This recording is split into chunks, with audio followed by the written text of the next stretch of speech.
ಕಾರ್ವಾಬ್ಲಡ್ ಚಾನೆಲ್ಗೆ ಸ್ವಾಗತ. ವಾರ್ತೆಗಳ ಮುಖ್ಯಾಂಶಗಳು. ಕರಾವಳಿಗೆ ನಾಳೆಯವರೆಗೆ ರೆಡ್ ಅಲರ್ಟ್ ಘೋಷಿಸಿದ ಐಎಂಡಿ. ಭಟ್ಕಳ ಸಮೀಪ ಗ್ಯಾಸ್ ಟ್ಯಾಂಕರ್ ಪಲ್ಟಿ, ಕೆಲಕಾಲ ಗೊಂದಲದ ವಾತಾವರಣ ಸೃಷ್ಟಿ. ಶಿರಸಿ ಕುಮಟಾ ಮಾರ್ಗ ಸಂಪೂರ್ಣ ಬಂದಿಲ್ಲ, ಉಪವಿಭಾಗಾಧಿಕಾರಿ ಅಜಿತ್ ಎಂ. ಯಾಣದಲ್ಲಿ ಸ್ವಚ್ಛತಾ ಅಭಿಯಾನ. ಕುಮಟಾದ 3 ವರ್ಷದ ಬಾಲಕನಿಂದ ಇಂಡಿಯಾ ಬುಕ್ ಆಫ್ ರೆಕಾರ್ಡ್. ವಾರ್ತೆಗಳ ವಿವರ. ಕಾರವಾರ. ಬಂಗಾಳಕೊಲ್ಲಿಯಲ್ಲಿ ವಾಯುಭಾರ ಕುಸಿತವಾಗಿರುವ ಕಾರಣ ರಾಜ್ಯದ ಕರಾವಳಿ ಜಿಲ್ಲೆಗಳಲ್ಲಿ ಭಾರೀ ಮಳೆಯಾಗುವ ಸಾಧ್ಯತೆ ಇದೆ ಎಂದು ಭಾರತೀಯ ಹವಾಮಾನ ಇಲಾಖೆ ಮುನ್ಸೂಚನೆ ನೀಡಿದೆ. ಕರಾವಳಿಯ ಉತ್ತರ ಕನ್ನಡ, ಉಡುಪಿ ಹಾಗೂ ದಕ್ಷಿಣ ಕನ್ನಡ ಜಿಲ್ಲೆಗಳಲ್ಲಿ ಇಂದಿನಿಂದ ನಾಳೆ ಅಕ್ಟೋಬರ್ 15 ಬೆಳಿಗ್ಗೆ 8:30ರವರೆಗೆ ಭಾರೀ ಮಳೆಯಾಗಲಿದೆ. ಹೀಗಾಗಿ ಈ 3 ಜಿಲ್ಲೆಗಳಲ್ಲಿ ರೆಡ್ ಅಲರ್ಟ್ ಘೋಷಿಸಲಾಗಿದೆ. ಕರಾವಳಿಯಲ್ಲಿ ಗಾಳಿಯು ಪ್ರತಿ ಗಂಟೆಗೆ 45ರಿಂದ 55 ಕಿಲೋಮೀಟರ್ ವೇಗದಲ್ಲಿ ಬೀಸುವ ಸಾಧ್ಯತೆ ಇದ್ದು, ಮೀನುಗಾರರು ಕಡಲಿಗೆ ಇಳಿಯದಂತೆ ಸೂಚನೆ ನೀಡಲಾಗಿದೆ.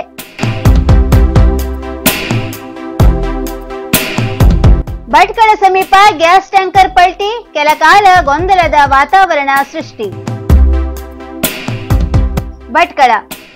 ಉತ್ತರ ಕನ್ನಡದ ಕೆಲವೆಡೆ ಅಡುಗೆ ಅನಿಲ ಟ್ಯಾಂಕರ್ ಪಲ್ಟಿ ಆಗುತ್ತಿದ್ದು ಜನತೆ ಆತಂಕ ಪಡುವಂತೆ ಮಾಡಿದೆ.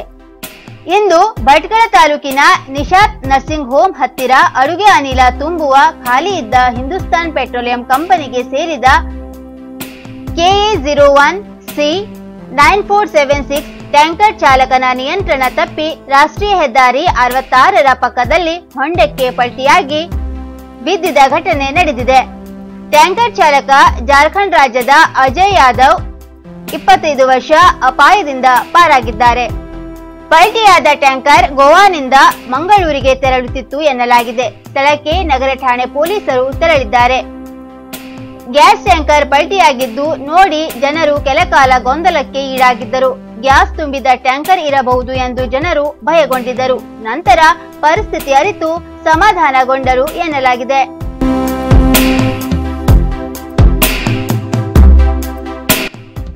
ಶಿರಸಿ ಕುಮಟಾ ಮಾರ್ಗ ಸಂಪೂರ್ಣ ಬಂದಿಲ್ಲ, ಉಪವಿಭಾಗಾಧಿಕಾರಿ ಅಜಿತ್ ಎಂ. ಕುಮಟಾ.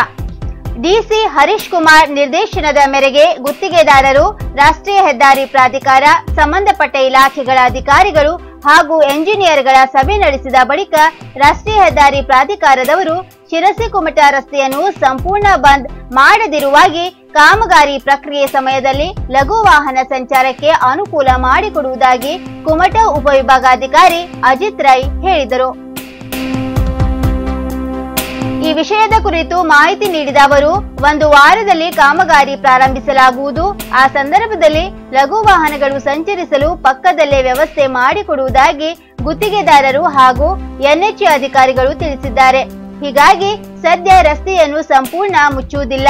ಭಾರೀ ಪ್ರಮಾಣದ ಸರಕುಗಳನ್ನು ಸಾಗಾಟ ಮಾಡುವ ವಾಹನಗಳಿಗೆ ಪರ್ಯಾಯ ಮಾರ್ಗಗಳಲ್ಲಿ ಸಂಚರಿಸಲು ಸೂಚಿಸಲಾಗುತ್ತದೆ ಎಂದು ತಿಳಿಸಿದರು. ಸಮತಟ್ಟಾದ ಜಾಗದಲ್ಲಿ ಕಾಮಗಾರಿ ನಡೆಸುವ ವೇಳೆ ಲಘು ವಾಹನಗಳು ಓಡಾಡಬಹುದು.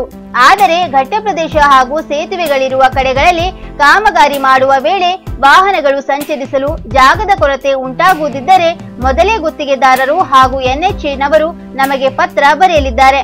ಆ ಪ್ರಕಾರ ಅರಣ್ಯ ಇಲಾಖೆ, ಪೊಲೀಸ್ ಹಾಗೂ ಇತರ ಅಧಿಕಾರಿಗಳೊಂದಿಗೆ ಜಂಟಿ ಪರಿಶೀಲನೆ ನಡೆಸಿ ಲಘು ವಾಹನಗಳು ಓಡಾಡಲು ಸಾಧ್ಯವೇ ಇಲ್ಲವೆಂದ ಪಕ್ಷದಲ್ಲಿ ಮಾತ್ರ ಕಾಮಗಾರಿ ನಡೆಯುವಷ್ಟು ಭಾಗದ ರಸ್ತೆ ಬಂದ್ ಮಾಡಿ ಪ್ರಕಟಣೆ ನೀಡುತ್ತೇವೆ. ಅಲ್ಲಿಗೆ ಸಮೀಪದ ಒಳ ರಸ್ತೆಗಳಿಂದ ಪರ್ಯಾಯ ಮಾರ್ಗ ಕಲ್ಪಿಸಲು ಯೋಜಿಸುತ್ತೇವೆ ಎಂದು ಅವರು ತಿಳಿಸಿದ್ದಾರೆ.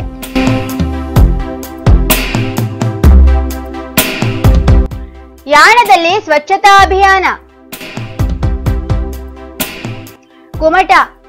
ಪ್ರತಿ ವರ್ಷದಂತೆ ಯಾಣದ ಗ್ರಾಮ ಅರಣ್ಯ ಸಮಿತಿಯಿಂದ ಪ್ರವಾಸಿಗರಿಗೆ ಅನುಕೂಲವಾಗುವಂತೆ ಹಾಗೂ ಪರಿಸರಕ್ಕೆ ಪೂರಕವಾಗುವಂತೆ ಗ್ರಾಮ ಅರಣ್ಯ ಸಮಿತಿಯಿಂದ ಸ್ವಚ್ಛತಾ ಅಭಿಯಾನ ಕೈಗೊಳ್ಳಲಾಯಿತು.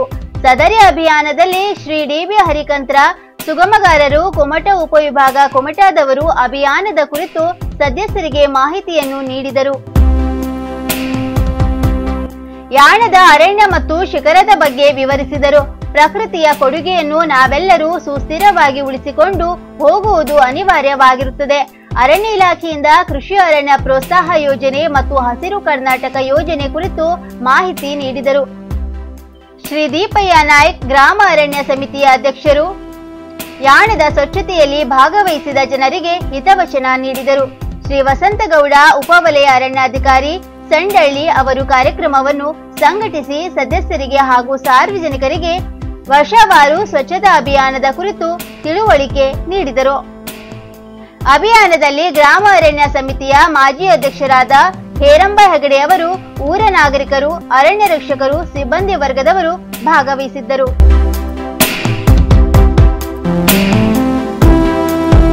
ಕುಮಟಾದ 3 ವರ್ಷದ ಬಾಲಕನಿಂದ India book of record. Karwar. Uttara Kannada ಜಿಲ್ಲೆಯ ಕುಮಟಾ ನಗರದ ಅನಿತಾ ಸಂತೋಷ್ ನಾಯ್ಕ್ ರವರ 3 ವರ್ಷದ 7 ತಿಂಗಳು ಪುತ್ರ ಸಂಪ್ರೀತ್ ಅತೀವ ಜ್ಞಾಪಕ ಶಕ್ತಿ ಮೂಲಕ ಇಂಡಿಯನ್ ಬುಕ್ ಆಫ್ ರೆಕಾರ್ಡ್ ದಾಖಲೆ ಬರೆದಿದ್ದಾನೆ.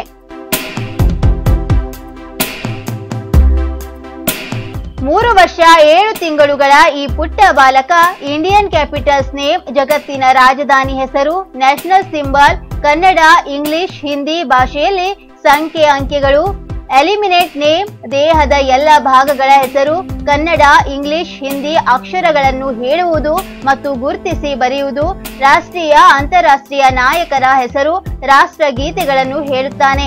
ಈವರೆಗೂ ಅಂಗನವಾಡಿಗೂ ಹೋಗದ ಈ ಪುಟ್ಟ ಬಾಲಕನಿಗೆ ತಾಯಿ ಅನಿತಾ ಸಂತೋಷ್ ನಾಯ್ಕ್ ರವರೇ ಶಿಕ್ಷಕರಾಗಿದ್ದಾರೆ. ಇವರ ಮಾರ್ಗದರ್ಶನದಲ್ಲಿ ಈತ ಎಲ್ಲವನ್ನೂ ನೆನಪಿಟ್ಟುಕೊಂಡು ಗುರುತಿಸಿ ಬರೆಯುವ ಜೊತೆ ಅಕ್ಷರದಲ್ಲಿ ಸಹ ಬರೆಯುತ್ತಾನೆ. ಈತನ ಅತೀವ ಜ್ಞಾಪಕ ಶಕ್ತಿ ಕಾರಣದಿಂದ ಇಂಡಿಯಾ ಬುಕ್ ಆಫ್ ರೆಕಾರ್ಡ್ನಲ್ಲಿ ದಾಖಲೆ ಬರೆದಿದ್ದಾನೆ. ತಾಯಿಯ ಆರೈಕೆಯಲ್ಲಿ ಅತೀವ ಜ್ಞಾಪಕ ಶಕ್ತಿಯ ಕನಿಯಾಗಿರುವ ಈತನನ್ನು IPS ಮಾಡಬೇಕು ಎನ್ನುವ ಹಂಬಲ ಇವರ ಪೋಷಕರದ್ದು. ಈ ಚಿಕ್ಕ ವಯಸ್ಸಿನಲ್ಲಿಯೇ ಇಂಡಿಯನ್ ಬುಕ್ ಆಫ್ ರೆಕಾರ್ಡ್ ಮಾಡಿದ್ದು ಈತನ ಸಾಧನೆಗೆ ಸ್ಥಳೀಯರು ಮೆಚ್ಚುಗೆ ವ್ಯಕ್ತಪಡಿಸಿದ್ದಾರೆ. ಇನ್ನು ಮತ್ತಷ್ಟು ಸುದ್ದಿಗಾಗಿ ಕಾರವಾರ ಪ್ಲಸ್ ವೀಕ್ಷಿಸಿ. ನೀವು ಯೂಟ್ಯೂಬ್ ಅಲ್ಲಿ ನೋಡ್ತಿದ್ದೀರಿ, ಸಬ್ಸ್ಕ್ರೈಬ್ ಮಾಡಿ, ಬೆಲ್ ಐಕಾನ್ ಕ್ಲಿಕ್ ಮಾಡಿ. ಫೇಸ್ಬುಕ್ ಪೇಜ್ ಅಲ್ಲಿ ನೋಡ್ತಿದ್ದೀರಿ, ಫಾಲೋ ಮಾಡಿ. ಧನ್ಯವಾದಗಳು.